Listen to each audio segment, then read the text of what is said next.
नमस्कार, मैं मुकेश उदैनिया आप सभी का अपने सीधे बोल में स्वागत करता हूं और भैया दूज की शुभकामनाएं देता हूं। हम आपको बताना चाहते हैं कि 2014 के पहले किस तरह का आंदोलन किया गया था और तब मोदी सरकार सत्ता में आई। यह बहुत बड़ा प्लान था जो अब दिखाई पड़ रहा है और जिसके रिजल्ट भी धीमे धीमे आम जनता की समझ में आ रहे हैं। इसके मुख्य अभिनेता बाबा रामदेव से लेकर अन्य लोग रहे हैं और खास तौर से जो अपने को दूसरा गांधी बताते थे वो भी इसमें पूर्ण रूप से सक्रिय रहे हैं, जिसकी वजह से मोदी सरकार सत्ता में काबिज हो गई। दूसरे गांधी का नाम अन्ना हजारे रहा है। रामलीला भवन का मैदान जिसमें इतिहास रचे गए थे। सुप्रीम कोर्ट के वरिष्ठ वकील प्रशांत भूषण ने कहा कि साल 2014 में भाजपा सरकार के सत्ता में आने से पहले 2011 में देश जो भ्रष्टाचार विरोधी आंदोलन हुआ था उसमें बीजेपी और आरएसएस का समर्थन प्राप्त था। यह हम नहीं, सुप्रीम कोर्ट के वकील कह रहे हैं। वरिष्ठ पत्रकार राजदीप सरदेसाई को दिए गए एक इंटरव्यू में प्रशांत भूषण ने कहा कि आम आदमी पार्टी के बनाने से पहले इंडिया अगेंस्ट करप्शन की जो मुहिम चली थी उसके पीछे बीजेपी और आरएसएस ने अपने राजनीतिक हित थे और इसमें लोगों ने बढ़ चढ़कर हिस्सा लिया था और सरकार कांग्रेस को इतना बदनाम कर दिया था कि उसे घुटनों पर ला दिया था। हालांकि वो कहते हैं कि अन्ना हजारे को इसके बारे में नहीं पता था, लेकिन अरविंद केजरीवाल को जरूर इसके मामले में पता था। माना जाता है कि अन्ना हजारे के नेतृत्व में हुई इस मुहिम से मनमोहन सिंह की अगुवाई वाली यूपीए सरकार की स्थिति कमजोर हुई, जिसके बाद साल 2014 में भाजपा सरकार केंद्र में सत्ता में आ गई और दिल्ली में अरविंद केजरीवाल के नेतृत्व में आम आदमी पार्टी की सरकार बनी थी। लेकिन आम आदमी पार्टी के गठन से पहले अन्ना हजारे ने अरविंद केजरीवाल की राजनीतिक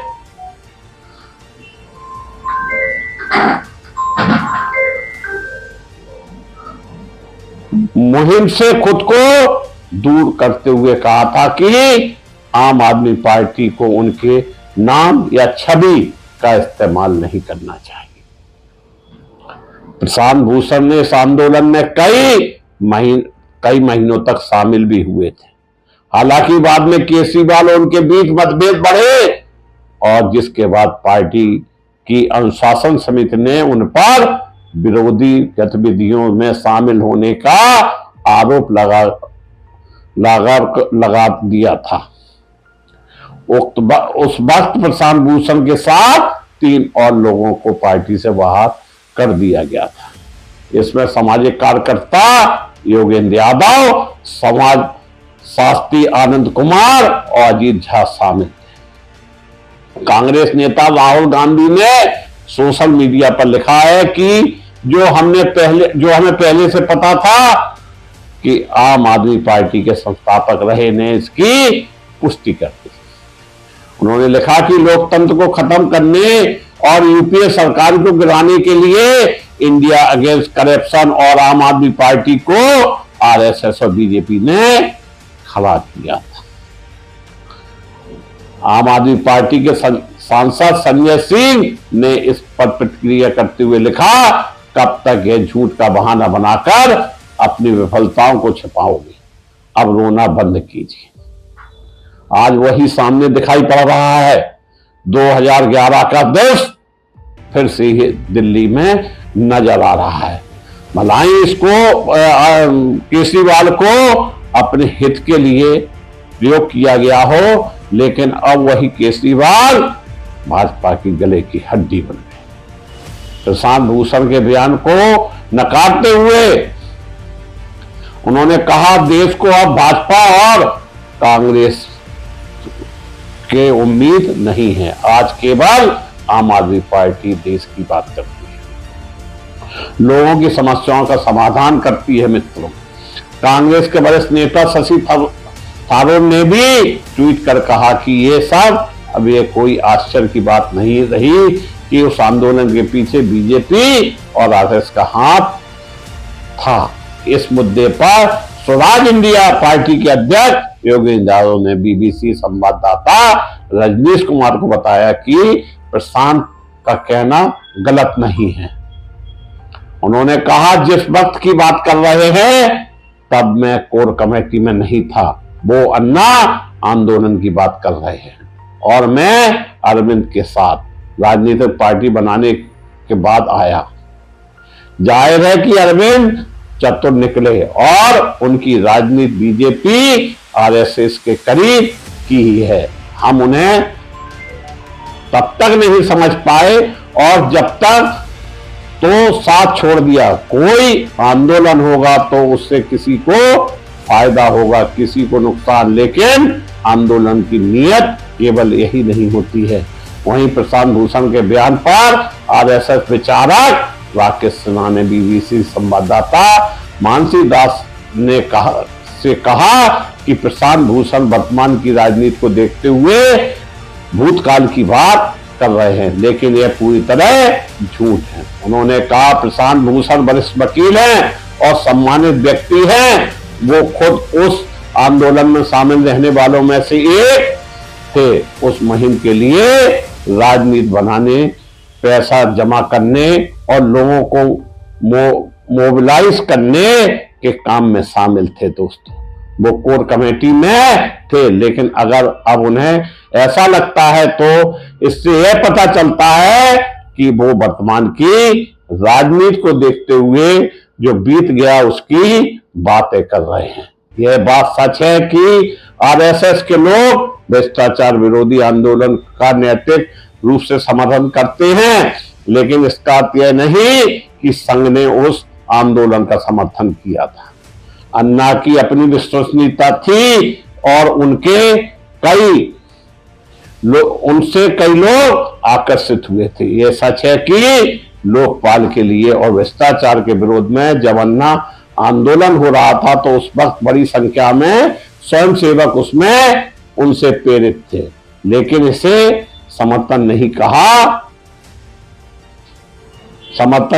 जा सकता है। प्रशांत भूषण के बयान पर उन्होंने कहा कि यह उनकी आपस की लड़ाई है और कोई उपयोगी लड़ाई नहीं। यह राजनीतिक अस्तित्व की लड़ाई है और इसमें संघ को मोहरा बनाना उचित नहीं है। संघ ने जिस आंदोलन का समर्थन किया है वो है जयप्रकाश नारायण का आंदोलन। संघ अपने बलबूते कोई भी आंदोलन करने में सक्षम है और वो खुद सामने आकर आंदोलन कर सकता है। इसके लिए उन्हें पीछे से किसी को समर्थन देने की जरूरत नहीं है। सामाजिक कार्यकर्ता अन्ना हजारे ने कहा कि भाजपा ने 2014 में लोकसभा चुनाव जीतने के लिए उनका इस्तेमाल किया है। हजारे ने अपने गांव रणेगढ़ सिद्धि में कहा, हाँ, भाजपा ने 2014 में मेरा इस्तेमाल किया था। सभी जानते हैं कि लोकपाल के लिए मेरे आंदोलन का इस्तेमाल सत्ता में आने के लिए भाजपा और आम आदमी पार्टी ने भी किया। मेरे भीतर अब उनके लिए कोई सम्मान नहीं है। उन्होंने कहा कि प्रधानमंत्री नरेंद्र मोदी की अगुवाई में सरकार केवल देश के लोगों को गुमराह करने का काम कर रही है और देश को अराजकता की ओर ले जा रही है। इसके लिए साथ ही उन्होंने कहा कि भाजपा महाराष्ट्र में बीते सालों में केवल झूठ बोल रही है। अन्ना हजारे बोले, सरकार के वादे पूरे नहीं किए गए तो लौटा देंगे पद्म भूषण। हमने धन्यवाद।